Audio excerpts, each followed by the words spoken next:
The world is filled with complex political man-made ideas and values that conflict with each other.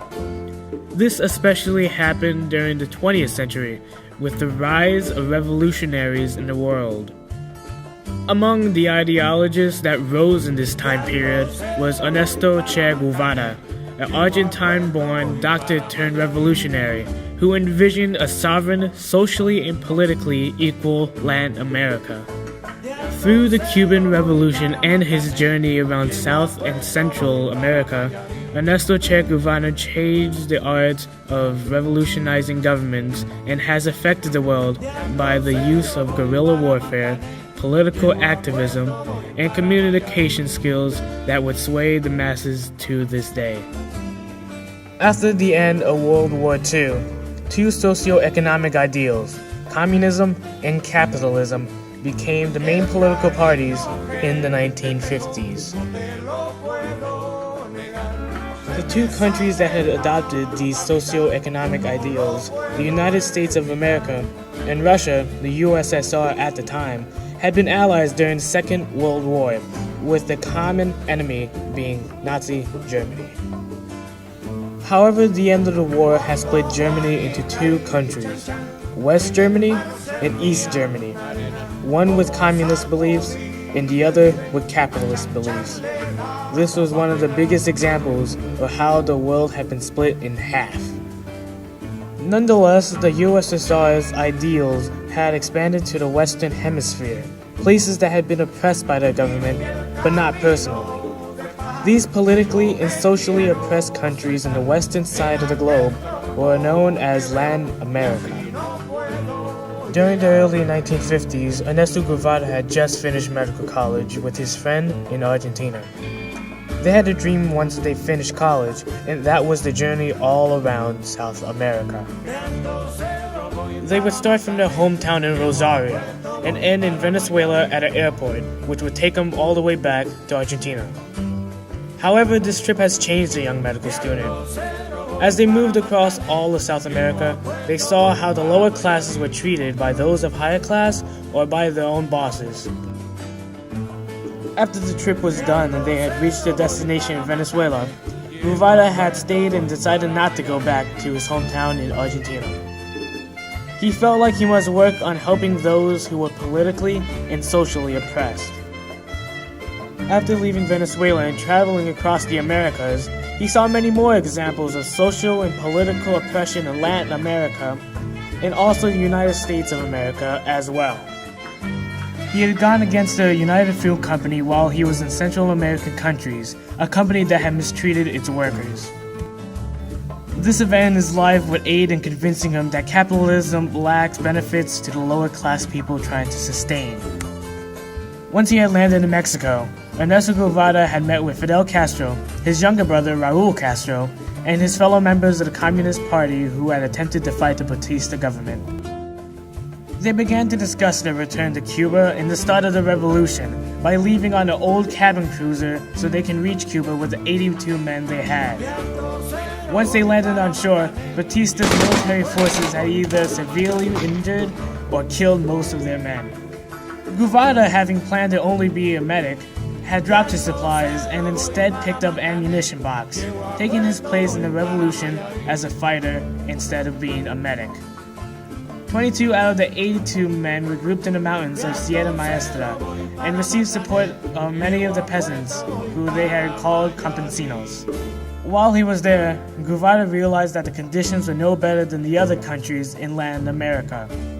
Most of the adult population were illiterate, schools were rare, and necessities for living were scarce. This drove Guevara to try even harder to make the people of Cuba have better lives without the complications of capitalism, with deserters, spies, and traitors preventing him from doing so. He sought to the punishments by execution or torture. To those who truly believed in his vision, he was, in their eyes, a teacher by providing them books and literacy. During the revolution, he was the advisor of Castro, since he was his second in command. The final front for the revolutionaries took place on December 28, 1958, and ended on New Year's Day, 1959, in Santa Clara, With the odds being against Guevara, the use of guerrilla warfare tactics throughout the war proved to be beneficial to him. Moreover, the technique and leadership Guevara displayed is revealed to be unique and simple. That same day, Batista would take a plane and escape to the Dominican Republic, leaving Cuba in the hands of Castro and Guevara. After the revolution, Guevara had become the financial minister of Cuba, looking over the banks and commerce of the country. Then he became a diplomat for the country, being alongside his friend and now president of Cuba, Fidel Castro. As second in command, he traveled around the world and found marks of unfair treatment of the oppressed classes in different countries. An example was Algeria, a country that had been taken over by imperialism from the country of France. There, he gave many economic seminars on what the duty of socialist countries is, and accusing some of the implied complicity against those on the opposite side of the world. There, he revealed that the Soviet Union was Cuba's main financial back that held its economy up, and then returned to an upset Fidel and Raúl. One most notable seminar would be in the United States to talk about his campaign and to raise support from those who believed in socialism and Marxism at UN meetings where he would get support from the countries that shared his ideals. In the early 1960s, he came to encounter with Russia. This was due to the Vietnam War, as he supported it and recommended that there should be many other Vietnams as well. He saw Russia's conditions and recommendations as corrupt and a start to monopolism. This caught the eye of those in Western Europe, causing them to find him being popular, and radical college students in the US to be inspired by his words. Also, his visit to China made Maoists think that Guevara's way of creating socialist countries was similar to Mao Zedong, the president of China. His way of modernizing Cuba was similar to China's Great Leap Forward, and way of warfare made those who were influenced by Maoist strategies making Guevara relatable. Edging towards the mid-1960s, Guevara disappeared from public life to go to the Congo and spread his knowledge of overcoming oppressive governments to the natives over there. Many of the people, mostly presidents from the native African countries, saw his attempt to bring socialism to Africa and felt it to be unwise. Still, Guevara went to the Congo as a Cuban operation with a few Cubans and 100 Afro-Cubans that saw the point of his revolution and agreed with it. He had inefficiently helped the Congolese people, facing difficulties with teaching the native rebels how to fight and language barriers, thus creating a loss in the campaign. The last country he would help as a revolutionary would be Bolivia, where he would finally be captured by the Bolivian officials and executed in La Higuera, October 8, 1967. After returning to Cuba once more because of the failed campaign in Africa, he decided to lead a socialist revolution in South America.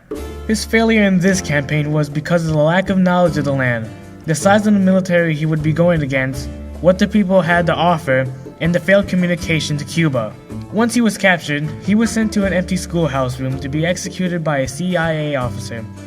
One of the most important things that Guevara had said before he died was an answer to one of the soldiers asking him if he was thinking that he was immortal in that moment. He replied, "No, I'm thinking of the immortality of the revolution, as a way of knowing that all that he's done will influence others to do the same." Guevara was executed by being shot in the arms and legs to make it seem as if they killed him in battle. Revolutions had then spread across all of Latin America, with countries such as Nicaragua and El Salvador being influenced by his words and ideology. Like Cuba, they had connections and were supported by the Soviet Union as well. People saw him as a symbol of Latin American solidarity and still study him today. Simple photos of him, such as this iconic red and black picture, were made into banners and influenced the colors of socialist groups who later created revolutions because of what he taught them, such as the FSLN's red and black flag with the name on there as well. They were influenced by Ernesto Che Guevara to believe that change is possible through ideology.